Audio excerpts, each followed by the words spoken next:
Hello Striders, welcome back. I'm Binkabi and this will be the third match from our Legacy tournament. It will be Daniel playing Infect and is going up against Rasmus who's playing Painter, and you would recognize him from the previous match. We're trying to film the feature table, the table 1, when we can, so that's why you will see similar players as long as they keep winning.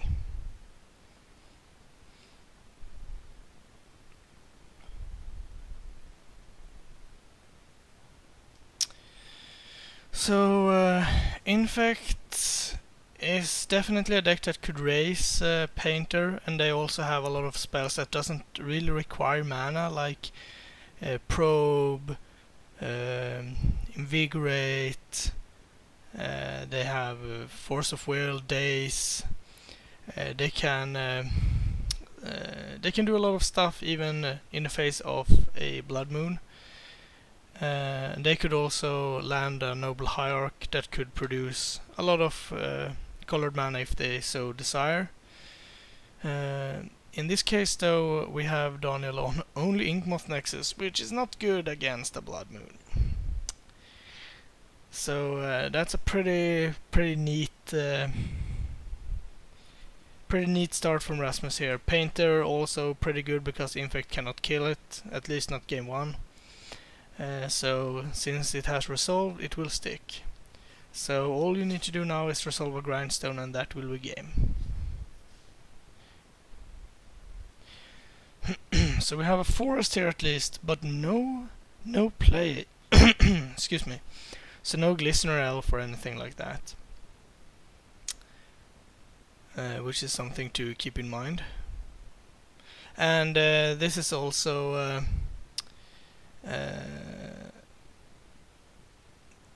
something that you should keep in mind. The life total here is actually off with 2 life now, because Blood Moon is in place, so the Ancient Tomb is actually a mountain, so it doesn't cost any life. But unfortunately, when I record a voice, that's too late. So yeah, my bad. It will probably be repeated here and there. I mean, it's kind of hard to keep track of everything, but that has to be alright. So just consider the life total here to be 16. Fortunately, this is not a game where life total is that relevant.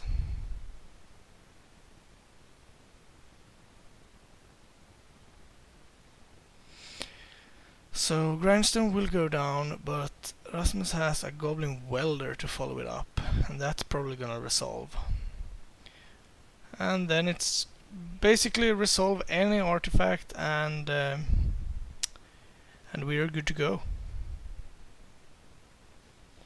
So that's a Dried Arbor, and we actually had to check it up whether or not it's still a 1/1 in the face of Blood Moon, and the ruling we received was yes, it is a 1/1.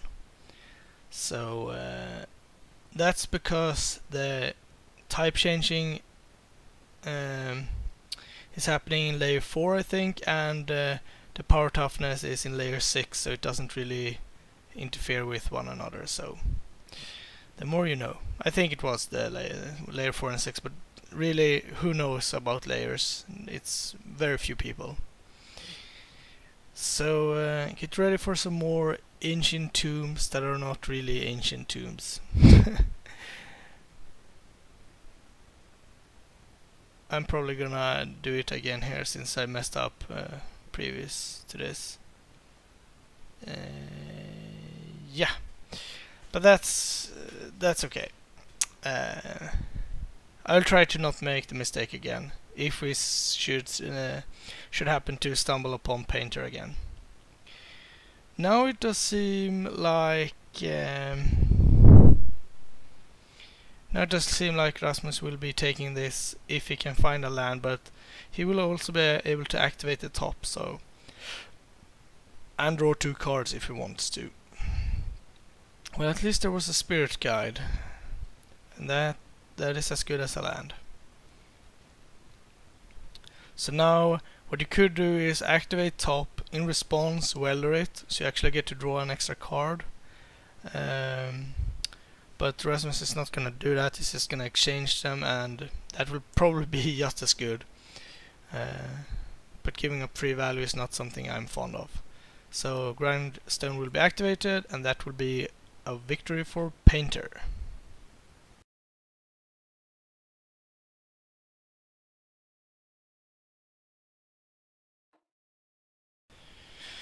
Time for game 2 between Infect and Painter. Painter took down the first game, which is not expected, but not too unexpected either. I mean, this is two very non-interactive decks. Painter has like a few stuff like Blood Moon or something, and the Infect deck has counterspell, so maybe game 2 they will have some kind of disenchant effect as well, but there's not many cards in this matchup that interacts. So Ancient Tomb followed by Lotus Petal will bring a Blood Moon, I suppose, which would have been devastating if this was if Rasmus was on the play, but he is not. So with the Noble in play, this could be bad. A Blast, and since Rasmus is thinking, I assume he has a Spirit Guide in hand and a Blast.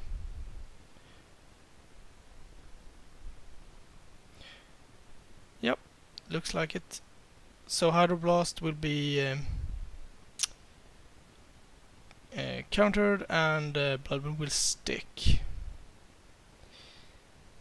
Not 100% sure that this is a correct fight, but it probably is. It's so nice to have the Blast to back up your combo later on, but it's tough. I guess with the Blood Moon in play you don't have to worry about days and stuff either, so that's pretty good. But the Noble Hierarch is not great to have in play if you're trying to lock someone out with Blood Moon.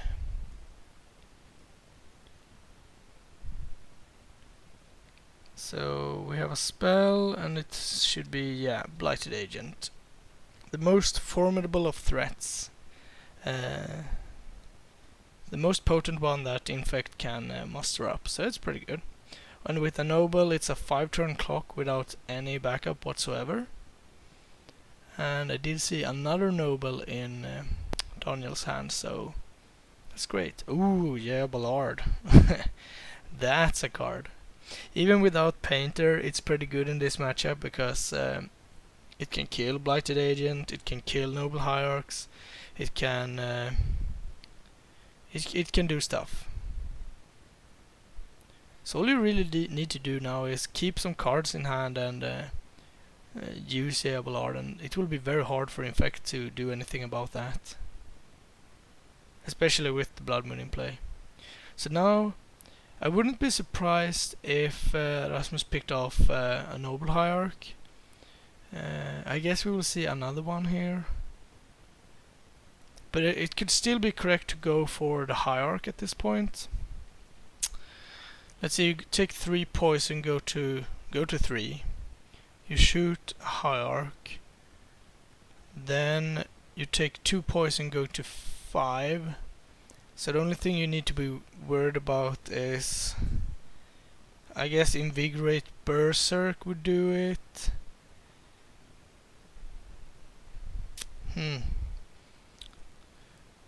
Yeah, that could do it, but yeah, I'm not certain. If you could kill both Hierarchs, you would probably win the game, because Blood Moon would have locked them out. Bearing that they don't draw their basic forests, but I'm not certain how many he plays. I could look it up, but It's hard to do at the same time. Yeah, I actually think it could be correct to go for the hierarchs here, but Rasmus is gonna go for the agent, and I could actually see that being correct too. It just feels like if you kill a hierarch, you are running the risk of dying within 2 turns. You would be dead to invigorate specifically in 2 turns, and invigorate berserk this turn if you did it that way. That might actually have been a good line. Yeah, Blood is just so good though.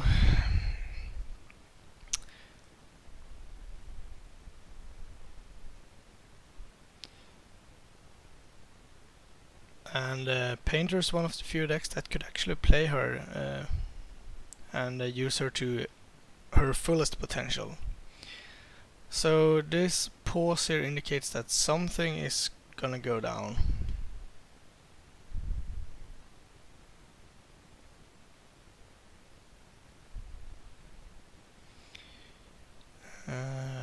Let's see, what do we have? I mean, the plan is obviously to start picking off Noble Hierarchs now, which is also it will probably work fine.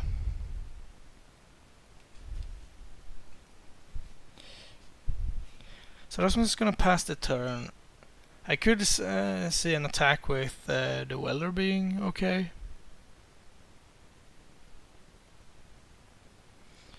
So we have a crop rotation. I think now would be a good time to go for a noble kill. Not that they have that many spells that cost 2 that protect their creatures, they usually cost 1.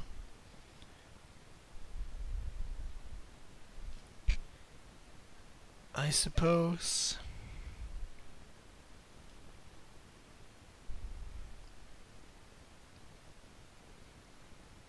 Yeah, this is a really interesting game. I think for 2 non-interactive decks, this is a pretty interactive game.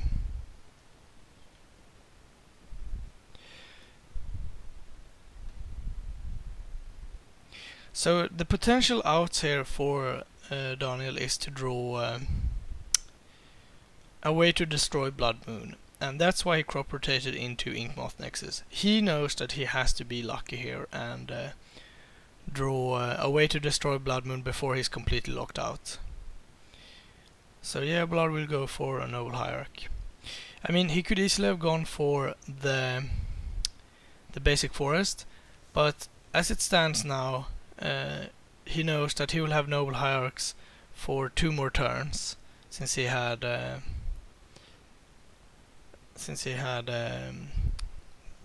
Vines of Vastwood.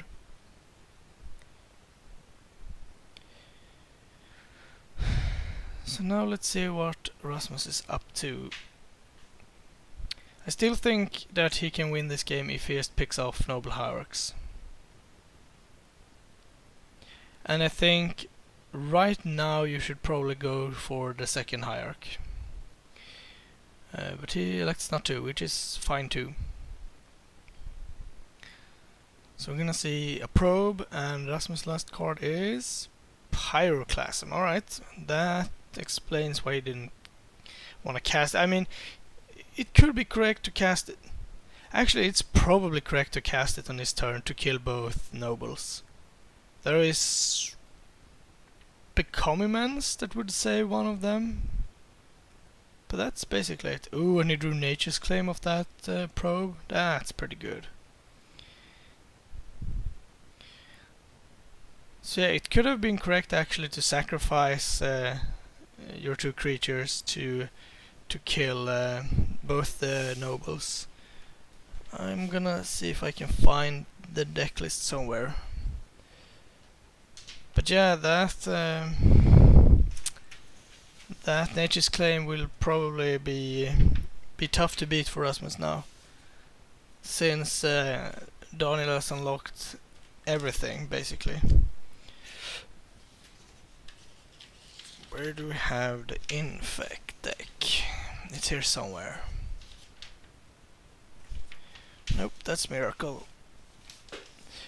So now, I guess Rasmus also gets access to more mana again, which is decent, I suppose. Here we go. Infect. From the sideboard we have very color heavy stuff. Yeah, there is nothing. There is nothing the Infect player can do if Blood Moon. If Rasmus would have played a Pyroclasm sacrificing his board for his opponent's board, yes, that is a gamble, but if it is successful, he will win the game. More or less. Until, obviously, the basic forest is drawn. Let's see how many we are running. 1. So, it's basically a race that means how fast can the Infect player draw his basic forest before the Painter player can assemble the combo. Minus, and the time is extended for every Force of Will plus blue card you can find. This is also a line that I don't appreciate. If the Infect player locks up the Blood Moon lock, has 2 Noble Hierarchs and an Inkmoth Nexus, and he knows that your last card in hand is Pyroclasm and doesn't attack with Inkmoth Nexus, that means that he has 0 pump spells in hand. And the only thing he can have then is basically counter spells. So I don't like the Imperial Recruiter play here. Yes, it is a good card that gets you a combo piece, but right now that's not the best line, I don't think, since what does the Infect player have if it's not pump spells or lands or creatures? Well, it's counter spells obviously, or it could be a card selection spell, of course, but yeah. So I'm pretty certain I would at least have kept Jaehabalar up this turn and not playing the Recruiter, and then see what happens. If he doesn't attack again, then it's pretty clear. Then I would just have shot the Noble Hierarch and been kinda happy with my position, I think. But then again, I'm not a Painter player, so I might be completely wrong. It has happened before, and it will happen again most likely. So 5 poison counters. And 2 more coming, it seems. Oh, a Brainstorm off the top. Invigorate, Glistener, and I don't see the last card, but it was obviously not good. So now Daniel will attack and Rasmus will hopefully just take it, otherwise he will be dead. I think here it's also pretty clear that this attack won't be made without the pump spell, so this is probably a scenario where you should take it. Anyway, that's game 2. Let's go on to game 3.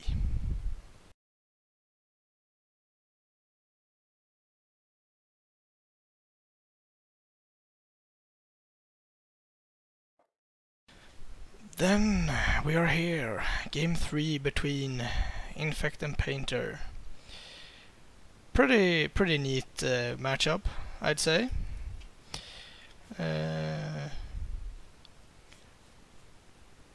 We have a lot of stuff that could happen here. It looks like we will have something explosive from the Painter player. This is also a playstyle, I think, but Rasmus is going for a 3 mana spell here, burning Lotus Petal and a Simian Spirit Guide to play Blood Moon, which is fine, because if it resolves, he more or less wins the match. But when you have, I think, at least 1 or maybe 2 mana spells in hand and no second land, it could be correct to go for the two mana spells. I'm not saying that this is the case, but it could be. Also, since Blood Moon is so important, I guess. I mean, it's fine to play it. I would probably have done the same. So there's a Python Needle, and it's gonna name Grindstone, which is not a huge problem for the Painter deck to handle. It's pretty easy. But here Rasmus is missing his second land, which is not a good place to be. If that plateau would have been a 2-mana land, this match would have been, or this game rather, would have been completely different. There we have a Seed of Traitors, and not much has changed since last turn, so that's pretty good. Here Rasmus names Inkmoth Nexus, and then it quickly discovers that it cannot name lands. It's Python Needle who can, which can name lands. Revoker can name mana abilities, so it will rename.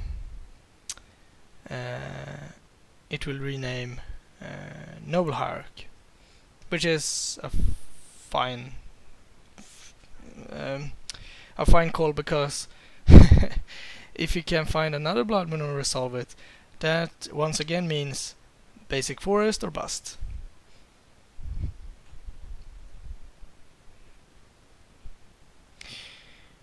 Yeah, there is so many scenarios where the Infect player should lose if a Blood Moon is in play, so that's kind of harsh. So Inkmoth will keep poking. It's not doing that much, but if you don't have anything else to do, that's a fine line. There we have the second Blood Moon. No, not as effective, since we do have the Mist Rainforest that can go for the basic.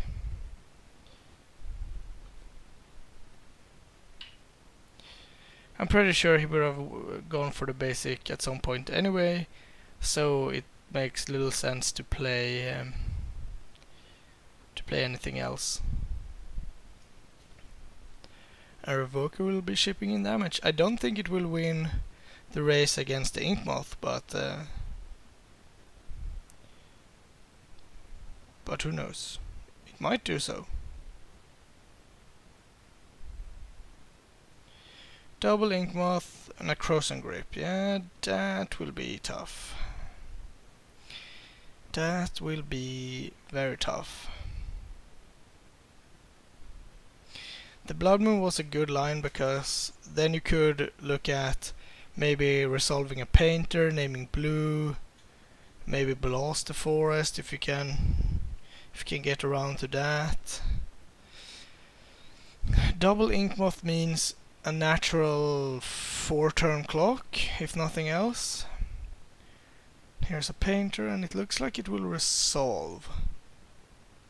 So yeah, if a blast could take out the Python Needle here, we could see a win next turn. It's not unreasonable. So Daniel would be wise to end this as quickly as possible.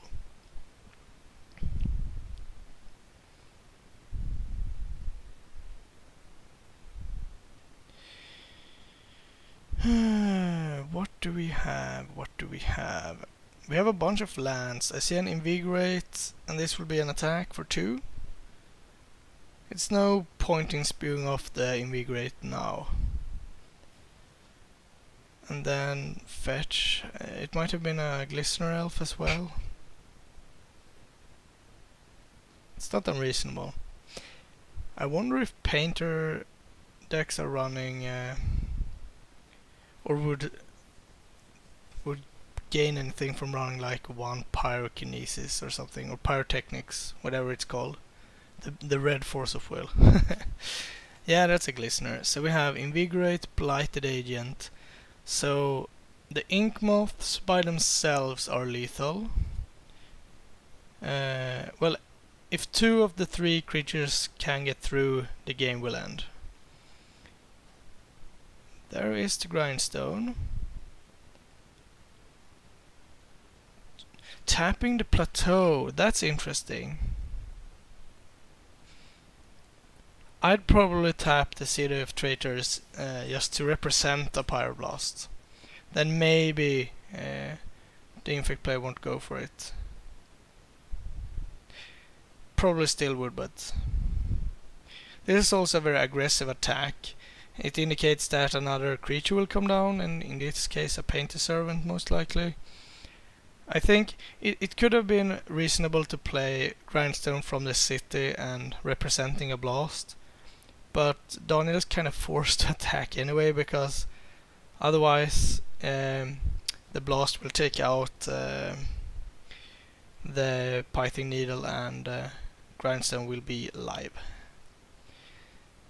So if he makes this attack and we don't have like Spirit Guide Blast, but I think Daniel drew a Daze as well, so I think this should be it. 2 Inkmoth, attack,